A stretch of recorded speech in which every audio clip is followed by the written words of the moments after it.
In this lesson, we are looking at complex numbers and the fundamental theorem of algebra. Our essential question is, how do you use the fundamental theorem of algebra to find roots of a polynomial?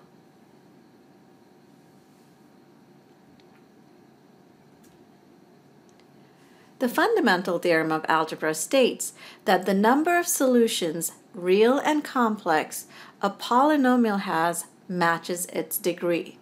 Let's take a look at what this looks like in an example.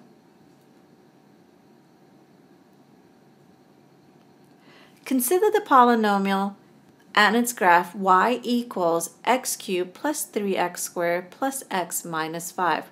What are the real solutions for this graph? Before we start answering the questions here, let's talk about the degree of this polynomial. The degree of this polynomial is 3. So based on the degree of this polynomial, I should have 3 solutions. But when I look at the graph of the polynomial, I'll notice that there's only one point where this graph crosses the x-intercept. That means that I only have one real solution to this polynomial. Since I have one real solution but should have a total of 3 solutions based on the degree, then the number of imaginary solutions are 2. I have 2 imaginary solutions.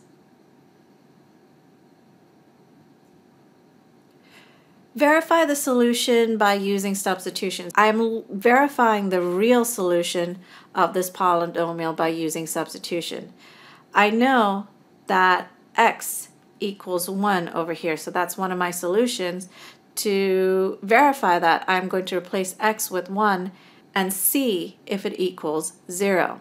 The reason why I want it to equal 0, or check that it equals 0, is because if it is a solution, then the equation should simplify to 0. If it does not simplify to 0, then x equals 1 is not a solution. 1 to the power of 3 is 1. 1 squared is 1 times 3 is 3 plus 1 minus 5. 1 plus 3 is 4. 4 plus 1 is 5. And 5 minus 5 is 0. So x equals 1 is a solution. Now that I know x equals 1 is a solution to the polynomial, I can use that to find the other solutions to our polynomial. And I know that the other solutions have to be complex numbers because I don't see any other points crossing the x-intercept. In order to find the other solutions, the first thing I need to do is I need to simplify this polynomial into a quadratic. To do that, I'm going to use synthetic division. And I'm going to divide the coefficients of my polynomial x cubed plus 3x squared plus x minus 5 by my solution x equals 1. Bring down our first term. 1 times 1 is 1. So I'm going to add 1 over here. 3 plus 1 is 4. 4 times 1 is 4. 4 plus 1 is 5. 5 times 1 is 5. Negative 5 plus 5 is 0. We have the quadratic 1x squared plus 4x plus 5, and we're going to use the quadratic formula to solve the quadratic and find our other 2 solutions. Remember, the quadratic formula is negative b plus or minus the square root of b squared minus 4ac divided by 2a. Here's a equals 1. b equals 4, c equals 5. Plug it into our equation.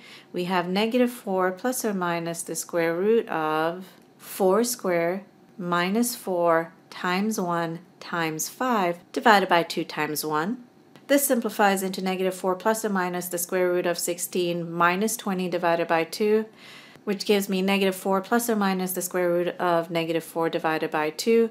Square root of negative 4 is 2i, which this simplifies to negative 4 divided by 2 plus or minus 2i divided by 2. Negative 4 divided by 2 is negative 2, and 2i divided by 2 is I. So our final answer for x is negative 2 plus or minus I. So our solutions for our polynomial x cubed plus 3x squared plus x minus 5 is x equals 1, x equals negative 2 plus I, and x equals negative 2 minus I. And notice how I have three solutions, which matches the degree of our polynomial. All right, that's it from me. I'll see you all soon.